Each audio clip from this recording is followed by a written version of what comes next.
orchestrated memoir revenge narrative with new characters, plot structure, and American financial details. Orchestrated memoir revenge narrative with new characters, plot structure, and American financial details. The phone buzzed against the kitchen counter while I was rinsing out a coffee cup, and when I saw the Ohio area code, I almost let it go to voicemail. I hadn't seen that prefix in years. I dried my hands on the dish towel anyway, the way you do when something old reaches up out of the past and taps you on the shoulder, and I answered.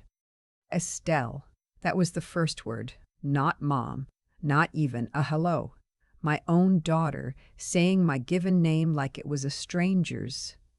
I knew her voice the way you know your own heartbeat. 31 years old now, and the last time I'd heard it she'd been 7, crying behind a car window with her palm flat against the glass. I gripped the edge of the sink. We're having a party, she said. 30 years for Dad in Glenda. A big one, out at the Briarwood Club. People are flying in. A pause, and then the thing she'd really called to say slid out, smooth and practiced, like she'd rehearsed it in the mirror. I thought you should be there. It's a bad time everybody got to see the two of them side by side, the woman who stayed and the woman who ran off. I let that hang there a second. The refrigerator hummed. Out the window, a neighbor kid was dragging a garden hose across the lawn. If I'd still been the woman she believed me to be, that sentence would have folded me in half. 30 years ago, it would have. I would have hung up and cried into a dish towel and felt the old shame crawl up my throat like it never left. But that woman had been dead a long time. I buried her myself in a town she'd never set foot in with my own 2 hands. So I laughed, not loud, just a low, steady breath of a laugh that surprised even me. I'll be there, I said. Wouldn't miss it. And I hung up before she could hear anything in my voice she didn't expect. I stood there a while in my kitchen, the cup still dripping in the rack, and I thought, she has no idea what she just did. For 30 years, I'd built quietly. I'd never wanted a spotlight. I dreamed about the truth coming out, sure, on 100 sleepless nights, but I'd never figured out how to stand up and make people listen. And now she'd handed me the room. A ballroom, a microphone, a crowd, every person who'd ever whispered my name like a curse, all gathered in one place to watch me be small. They were going to get a show, just not the one they'd planned. To understand why my own daughter could say a thing like that to me, you have to go back to a kitchen a lot uglier than this one, in a rented house in Marion, Ohio, where I married a man named Russell when I was 22 and thought I'd finally landed somewhere safe. His people had a contracting business. Brennan and Sons, framing and roofing, 2 trucks and a yard full of lumber. They weren't rich, but they acted like they were better than the folks they hired, and from the first Thanksgiving I sat at their table, I understood I was something they were tolerating. Russell's mother used to introduce me as the girl Russell brought home, like I was a stray. I let it roll off me. I was in love, or I was young enough to call it that, and I figured if I worked hard enough, they'd come around. So I worked. I had our son first, then our daughter, and in between the babies I kept the books for the business because nobody else wanted to.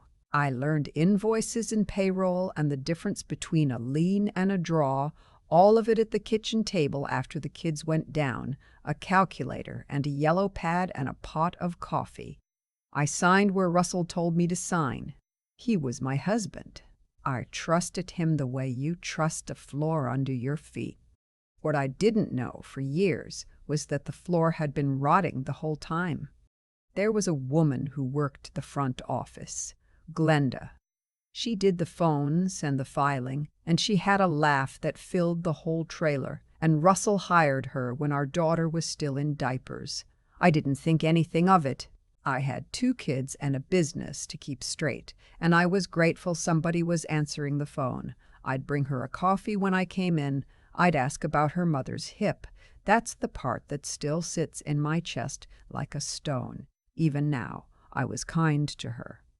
They were skimming. I figured it out later, piece by piece, the way you understand a car wreck after the fact. Russell and Glenda had been pulling cash off the top of the jobs for years, paying the crew under the table, pocketing the difference, never sending the withholding to the IRS. Phantom employees on the payroll, jobs billed twice, materials that walked off the yard and got sold.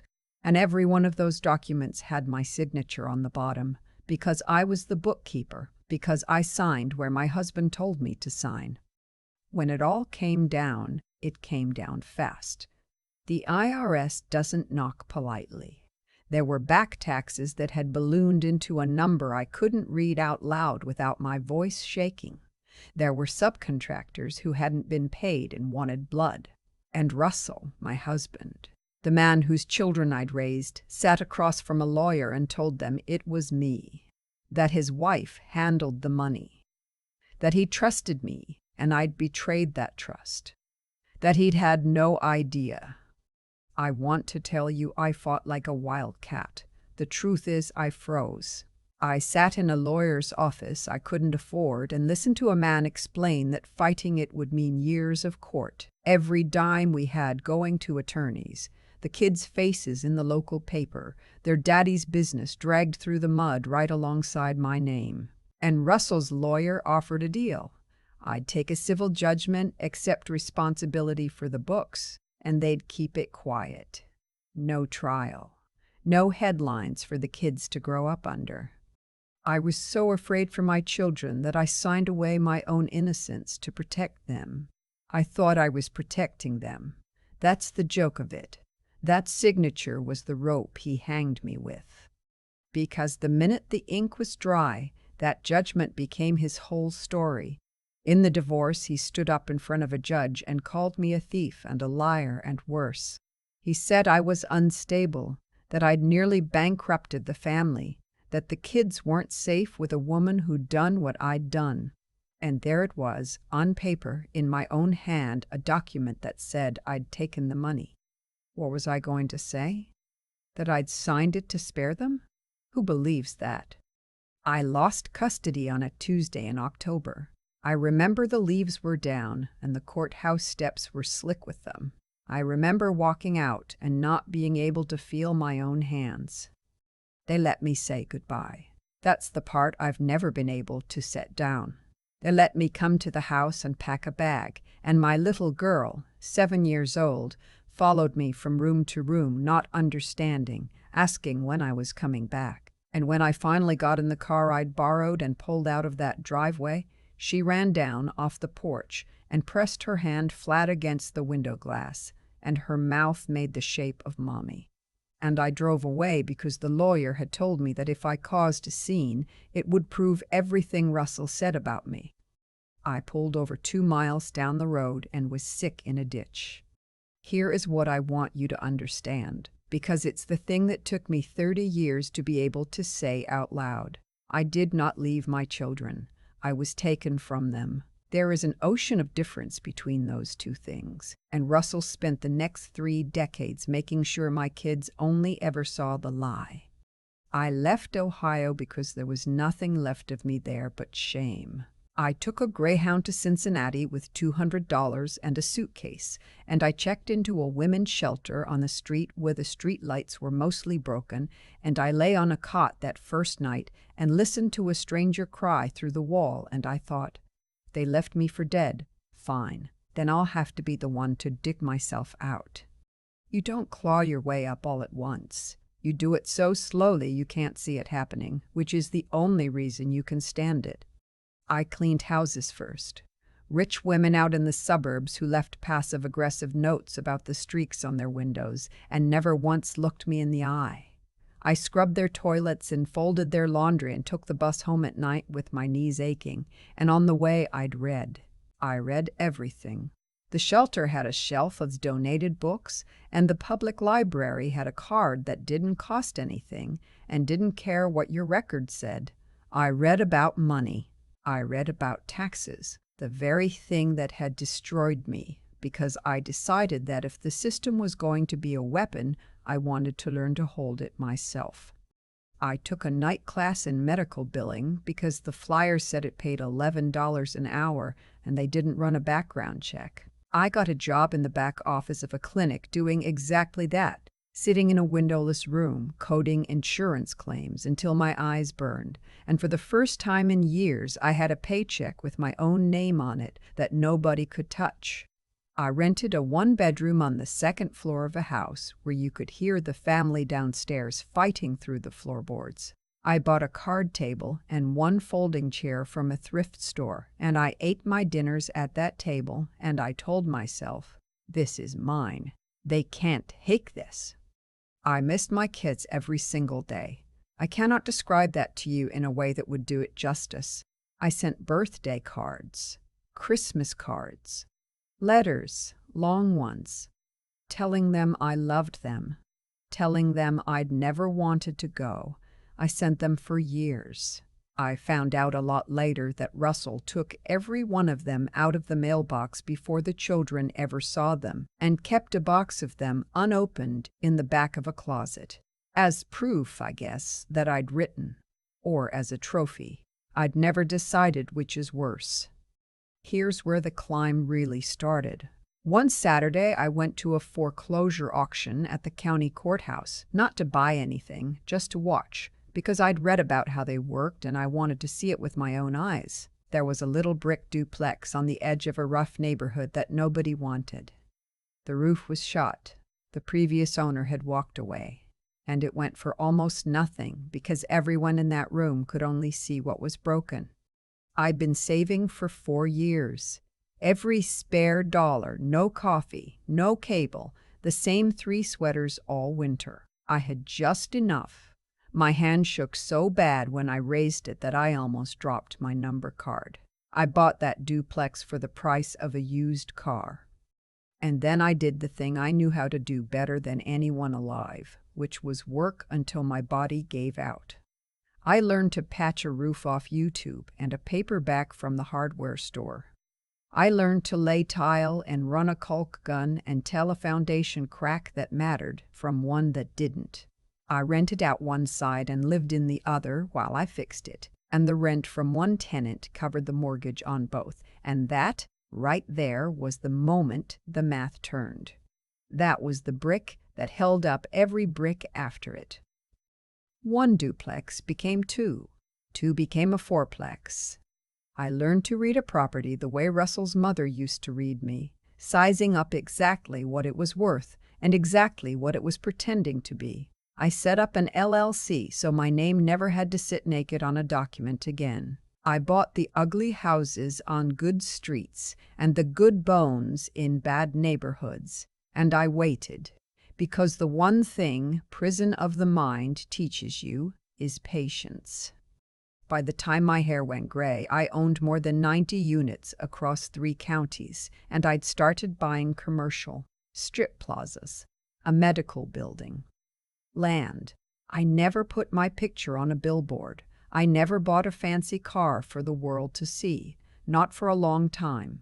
The whole thing lived in the quiet, the way I'd learned to live, until I decided it was time to come out of the dark. And then my daughter called me to come watch her father throw a party. I had 3 weeks. I spent them the way a woman spends her time when she's waited 30 years and isn't going to fumble it in the last mile.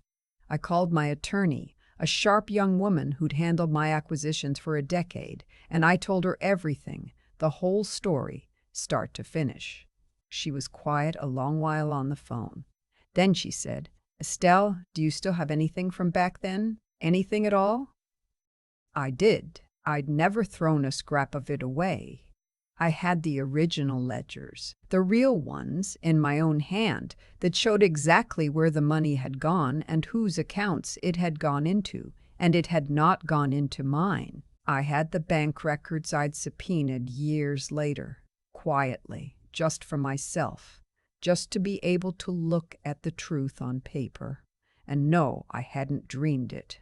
And I had something else. our old bookkeeper from the early days, a gentleman named Frank who trained me at that kitchen table, had figured out what Russell and Glenda were doing long before I had, and he'd been too scared to say anything while he needed the job. But Frank had a conscience that wouldn't let him die easy. 2 years before he passed, he'd sat down with a notary and signed a sworn statement laying out everything he'd seen. He mailed me a copy with a note that said, "In case you ever need it." I'm sorry I waited so long. I'd needed it for 30 years. I just never had a room to read it in. I bought one more thing before the party. I'm not too proud to tell you I enjoyed it.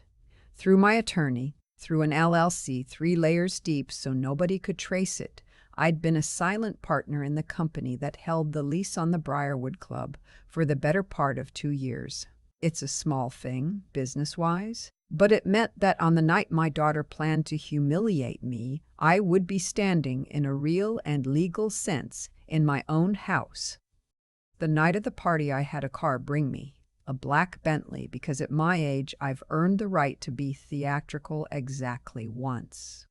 I wore navy silk and my mother's pearls, the only thing of value I'd carried out of that marriage, the one thing I'd never sold even on the nights I couldn't pay the heating bill. I'd kept those pearls the way I'd kept the ledgers, because some things you hold on to so that one day you can prove you were always who you said you were. The Briarwood was lit up gold, fallets running, a string quartet I could hear from the drive. When the car door opened and I stepped out, there was a little ripple at the entrance, people turning the way people do when a car like that arrives, and I walked up those steps with my chin level and my heel steady, and I felt every one of my 63 years turn to iron underneath me. Russell saw me first. He'd gone heavy and gray, but I'd have known that face in a crowd of thousands. The color drained right out of it. His champagne glass tipped, and I watched a thin line of it run down over his knuckles, and he didn't even notice. Beside him, Glenda's hand flew up to her throat. 30 years had not made her kind. She'd just gotten better at hiding it under good jewelry. And there was my daughter in a green dress, coming toward me with a smile that was all teeth, because she thought she was about to win something. I didn't give her the chance to start. I crossed the room first, past her father, past the woman who'd taken my place, and I went straight to her. My little girl, all grown, with my own mother's eyes looking back at me out of a face I'd missed every day of her life. "You look beautiful," I said. And I meant it, and it nearly broke me to say it, and I did not let it show. She faltered. Just for a second. Whatever script she'd written for tonight, Mom tells you you're beautiful and means it hadn't been in it. They got their licks in. Of course they did. Glenda stood up during the toasts, glass raised, that big laugh I used to bring coffee to, and she said how proud she was that the family could be so forgiving, how it took real grace to welcome back the woman who'd walked out on her own babies and nearly cost them everything. A few people clapped, uncertain.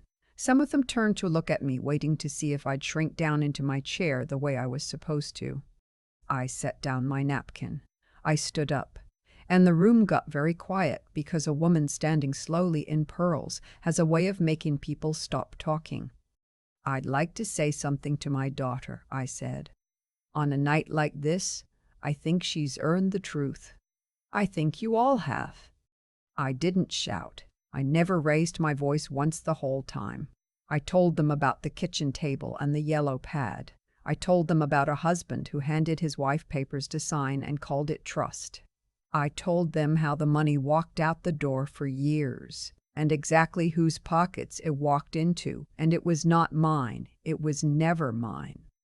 I watched Russell's face go from white to gray to something that didn't have a color anymore. I was told that if I fought, my children would grow up with their name in the paper, I said. So I signed. I let them call me a thief to keep 2 little kids out of the mud. And the man I did that for used it to take them from me anyway. The room had gone so still you could hear the ice settle in the buckets. I reached into my bag and I laid 3 things on the table: the real ledger, the bank records, and Frank's sworn, notarized statement with his shaky old signature at the bottom and a notary stamp that no story Russell could invent would ever wash off. "You don't have to take my word," I said, and I slid them down the long table toward my daughter. "Take his. He's gone now, but he wrote it all down because he couldn't carry it to his grave." She picked up the affidavit with both hands. I watched her eyes move down the page. I watched 30 years rearrange themselves behind her face. Russell finally found his voice, and it came out wrong, too loud, too fast. "She's lying. She's always. You all know what she did."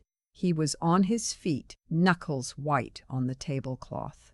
And the more he talked, the worse it got, because everyone in that room was looking at the documents and then at him. And you can hear a lie when it's standing next to the truth. It rings false. It always rings false. "Sit down," I told him, quietly. "The way you tell a child, 'You're doing my work for me.'" He sat. He had nowhere else to go. Glenda had stopped touching her pearls and started looking at the exits. But I wasn't talking to them anymore. I'd stopped caring about them somewhere around the time I learned to patch a roof. I turned to my daughter, and the whole rest of the room fell away. "He kept my letters," I said. 30 years of them.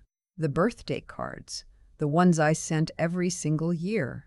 I just found out a while back that you never saw a one of them." "I didn't disappear, sweetheart. I wrote to you until I couldn't stand the silence anymore, and somebody made sure that silence was all you got." Her hands were shaking now. The green dress, the practiced smile, all of it gone. She was just a little girl again, with her palm against a car window.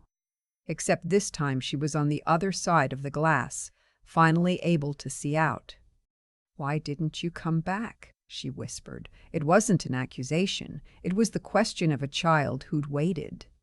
"Because they had the law and a piece of paper with my name on it," I said, "and I had nothing but the truth. And the truth doesn't mean a thing until somebody's finally willing to hear it. I needed you to be old enough to hear it. And I'm sorry it took this long. I am so sorry it took this long." I won't pretend the whole hall wept and the music swelled and everything was made right. Life doesn't tie up like that. Some of the guests slipped out without a word. Russell left through his side door with Glenda half running to keep up, and I am told he hasn't been seen at the Briarwood since, which is a thing I find I can live with quite easily, given that I own the lease on the place he was so proud to throw his party in. I didn't tell him that part. I'm saving it. But before I left, my daughter caught my arm in the emptying ballroom. She had the affidavit still clutched in her other hand, like she was afraid it would vanish. "I have a little girl," she said. "Her name's Nora. She's 4. Her voice broke on it. She doesn't know she has a grandmother." I had imagined every version of that night for 30 years. I'd imagined the toast, the documents, the look on Russell's face. I had never once let myself imagine that sentence, because hoping for it would have hurt too much. "Then I suppose," I said, and I had to stop and steady myself, "I suppose she ought to meet me." I didn't promise forgiveness. There's a difference between forgiving a thing and refusing to let it own you anymore, and I'd made my peace with that line a long time ago. I don't know yet what my daughter and I will be to each other. 30 years is a wide river, and we're only standing on opposite banks, waving. But the door's not locked. For the first time in 3 decades, the door is not locked, and that's more than I let myself dream of on those hot nights in the shelter. I walked out of the Briarwood the way I'd walked in, slow and straight, the pearls warm against my throat. The valet brought the Bentley around. The night air was cool, and the quartet had stopped playing, and somewhere behind me a marriage built on my ruin was quietly coming apart, brick by brick, the same way I'd once been forced to build myself back up. They called me the woman who ran.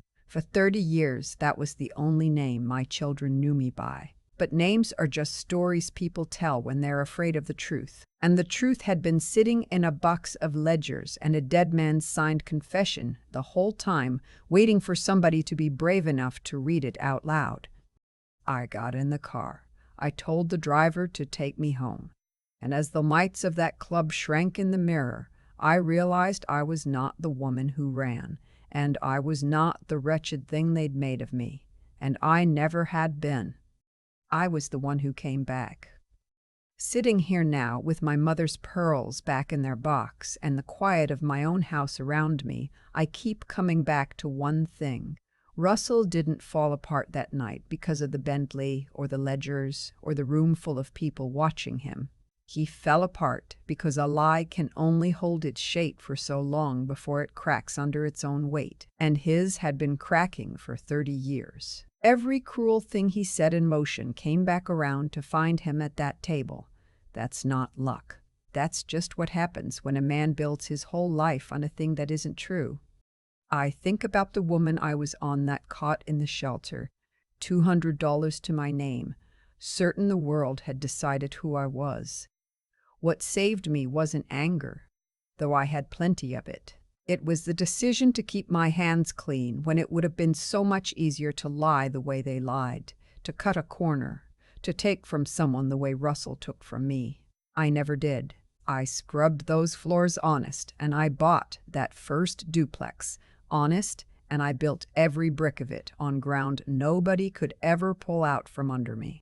When the night came that I needed the truth to defend me, the truth was already there, waiting, exactly because I'd lived in a way that let it be. And it wasn't enough to be honest. I had to learn. I sat in that library learning how money moves, how taxes work, how a foreclosure auction runs, until the very system that had been used as a weapon against me became something I could hold in my own two hands. Nobody handed me that. I went and got it, one borrowed book at a time, because I understood that a clear head is the one thing nobody can take from you in the dark. But mostly what carried me was the plain refusal to lie down. There were 1,000 nights I wanted to. The grief over my daughter alone could have ended me. I just kept getting up the next morning and doing the small, unglamorous thing in front of me, and small things stacked over 30 years turned into a life. If I could reach back and tell that frightened young woman one thing, it would be this. Don't waste your strength trying to make the people who wronged you understand. Spend it building something so solid and so true that the day the truth finally gets to speak, it has somewhere to stand. Be honest when lying is easier. Keep learning when giving up is easier. Keep getting up when staying down is easier. Do those 3 things long enough, and one day a little girl named Nora knocks on your door, and you find out none of it was wasted.